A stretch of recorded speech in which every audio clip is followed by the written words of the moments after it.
What's good, Internet? My name is Attack Slug, and welcome back to my Let's Play of WWE SmackDown vs. Raw 2007, and the road to WrestleMania has begun. Now that I have won the Royal Rumble match, and JBL, for an inexplicable reason, still wants to rob me of that victory, even though he is actually the World Heavyweight Champion. So let's find out what shenanigans will take place today. Bounty Hunter, the Hunted.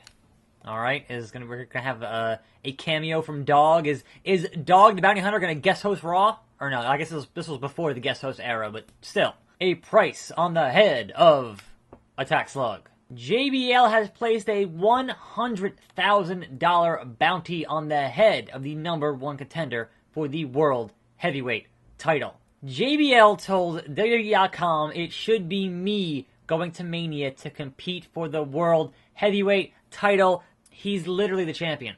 Unless he lost the belt at the Rumble, I'm pretty sure he's still the champion. Could you be any more of a bully, JBL? Seriously. But never mind that. It's time for the five-time Booker T. Ladies and gentlemen, welcome to another edition of Friday Night SmackDown. We're just a week removed from the Royal Rumble, and SmackDown's already experiencing fallout from the Royal Rumble match. You got that right. There's a bounty on the head of the new #1 contender. I know that WrestleMania is a big deal, the biggest, but that's just nuts. Nevertheless, the Rumble winner is a marked man, a man who has a $100,000 price on his head. Yeah, and if it was me heading to that ring right now, I know I'd be thinking about collecting the 100 Lodge right here, right now. If I know this guy, and I think I do, the thought has definitely passed through his mind. And yes, I know Booker is actually 6-time, but it is way more fun to say 5-time. He's looking real good. If the bounty is weighing heavily on his mind, he's not letting it show one bit. Never let him see you sweat. That's the name of the game, and he's showing everyone here why he's the #1 contender at the main event of WrestleMania. He's wearing a brave face, but let's not forget we're still a month away from WrestleMania. That's a long time to survive with $100 grand on your head. Anyway, I welcome you to a fine, what the hell's today? Wednesday! A fine Wednesday. I'm exhausted. It's been a long week already, and it's only Wednesday. It's only going to get worse before the end of the week. But we're heading towards SummerSlam, the biggest party of the summer, with a bunch of half-baked matches that have gotten very little build, but that's a whole different story. And the matches that have gotten the most build, like, say, Big Show and Big Cass, I just don't care about. So, that being said, I kind of got most of my Raw thoughts in the video yesterday, but I am curious. I mean, they kind of explained, oh, it was money, they were paid off, but having the club help out Big Cass is weird. Only because, obviously, the club and Cass and Enzo feuded for a while there, for months when they were, like, doctors. No, that was the New Day. In any event, what it felt like for a little bit, at least up until, Monday, was that they were potentially trying to have a little bit of a face turn for the club, because they were getting that nerds thing over, and people liked it, but I guess with the revival, top guys out of action until, like, December, they wanted to keep them as heels as a tag team. So, alright, sure, fine. But if you're going to have them not get pops by stopping using their nerds thing, that's just as bad as them having Bad News Barrett stop saying bad news because it was getting over. I hate when they do that. It is the worst. The worst. Bump, Booker T, bump. Anyway, also, having the blood on Raw, but not calling it blood was, like, alright, is it hot sauce? Is it strawberry jam? It's this acidic liquid. Like, alright, so you melted some ketchup. That was dumb. Like, it was a good visual, but not being able to say it's a bloodbath, kind of, muted the whole thing. Anyway, they're gonna have a rematch with the Demon on, at SummerSlam, so kind of whatever. Here we go. And boom! Modified Brainbuster, sort of. Brainbuster! Moving on to SmackDown, though. Wow, almost losing their book. Almost losing there real quick. We'll get to that.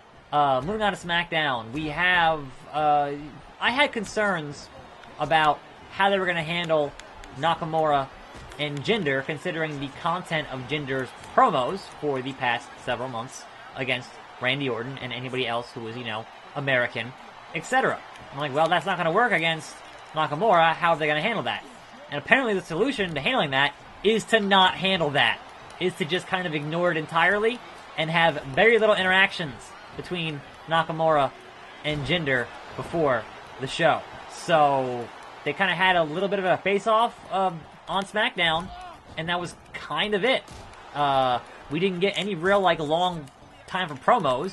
Instead, he was cutting stuff on John Cena, who he was fighting on SmackDown, which is like, all right, sure, fine, but what? Why? Huh?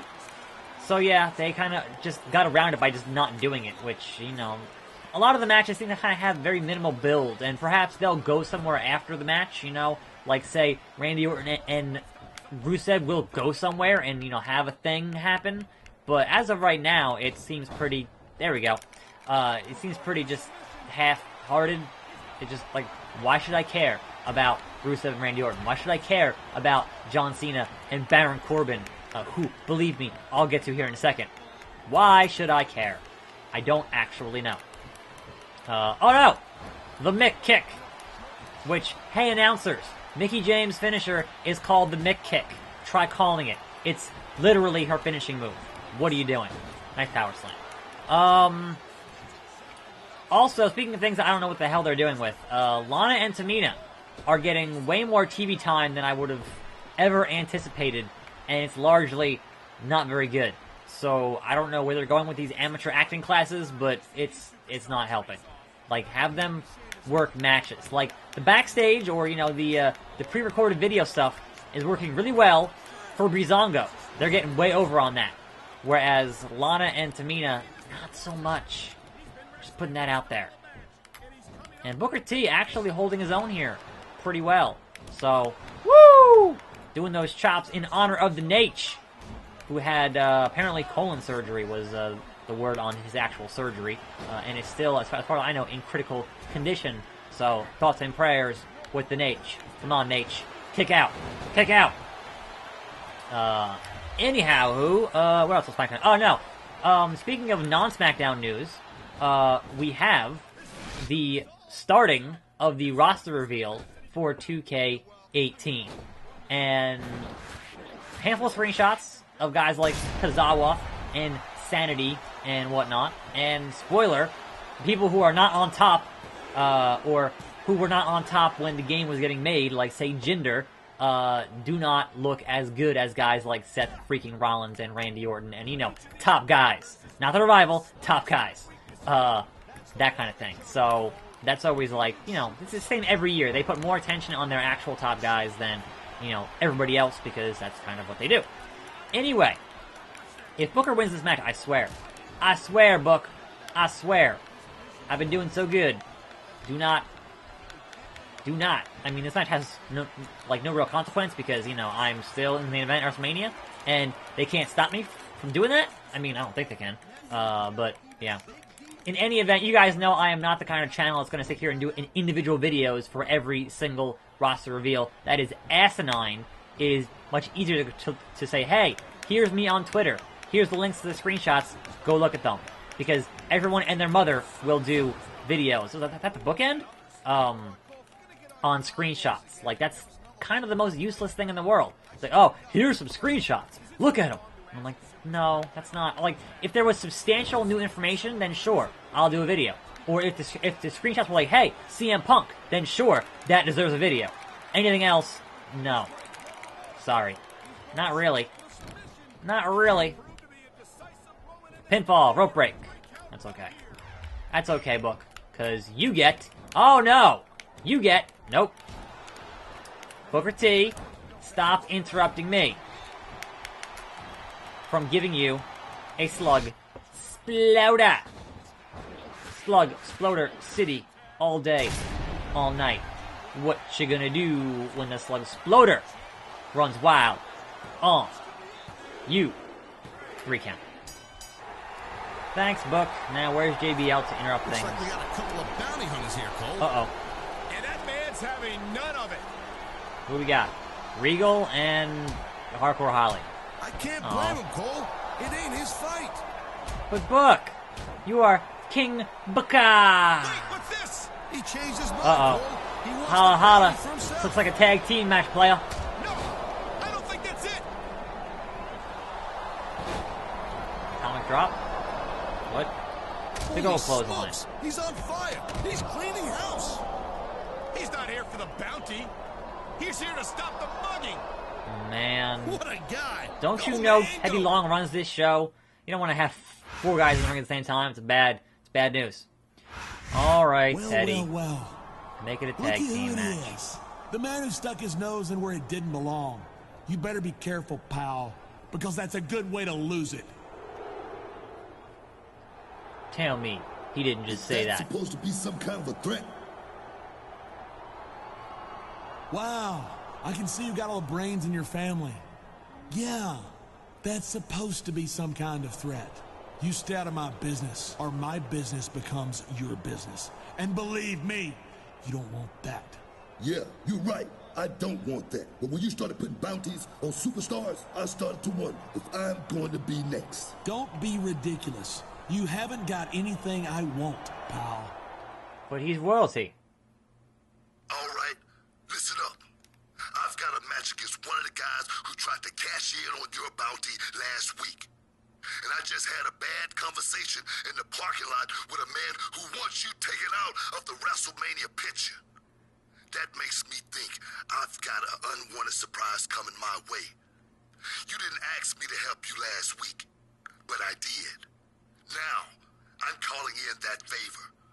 So I'm asking you, do you have my back tonight? Select.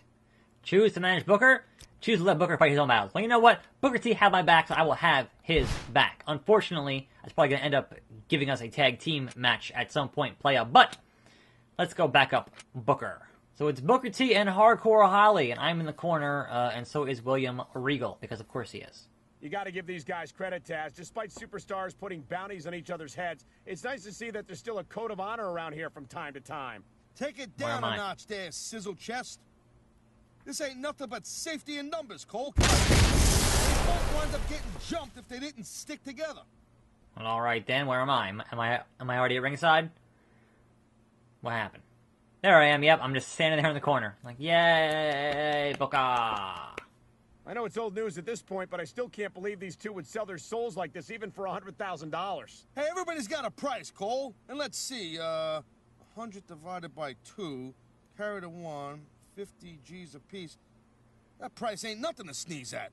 Sold-out crowd tonight in Philadelphia, Pennsylvania. Anyhow, back to SmackDown. We had the finale of Fashion Peaks, the Breezango Twin Peaks parody. I think has run its course, and certainly the highlight of this episode of Fashion Peaks is the fact they had a picture of Fake Razor and Fake Diesel, which may have been the first time that actually had acknowledged Fake Razor and Fake Diesel since that happened back in the late 90s. So that was kind of amusing. As always, their whole poster board in the background is fantastic. Love it. Good times. But they apparently have a clue now. So it's the end of Fashion Peaks. But in the pie, there was a clue. And that clue is to be, right? And we're going to find out not next week, but the week after. Now, one would imagine, one would hope, that clue is pointing towards another tag team, the tag team who trashed their office in the first place. We know Arn Anderson was the one who messed up the horse because he was mad it was called Tully and not Arn, but we don't know who trashed their office that kicked out this whole bit of a business thing in the first place. Now, to be, in my opinion, could be several tag teams, right? It could be Luke Harper and Eric Rowan reunited because the B stands for beard, two beards, right? It also could be two bros, as in the Hype Bros, as in Zack Ryder and Mojo, because what the hell are they even doing, right? But I've seen the larger speculation is that they're going to bring back Crime Time, and the two B's stand for Brooklyn, Brooklyn. So those are kind of, I think, your best options to see who the two B's are as the ones who messed up the office of Breezango. So, I don't know. I guess we'll find out in 2 weeks. Or we actually won't, and they'll keep on dragging it on for another month and a half, because that wouldn't be surprising in the least. Anyway, moving on to your main events of SmackDown, which was Jinder and Cena for the first time, non-title, etc., etc. Which, sure, fine, whatever. But here's the thing. They actually had Jinder kick out of the Attitude Adjustment, whereas he did not kick out from the RKO last week, further solidifying that the RKO is more powerful than the Attitude Adjustment, right? Alabama Slammer from Hardcore Holly. And then Cena obviously going to that place where he goes when he can't hit it with just the regular one. It goes to the Super AA. And then Baron Corbin interferes. And Baron Corbin cashes in his Money in the Bank briefcase and fails. The third man in history to fail a Money in the Bank cash in.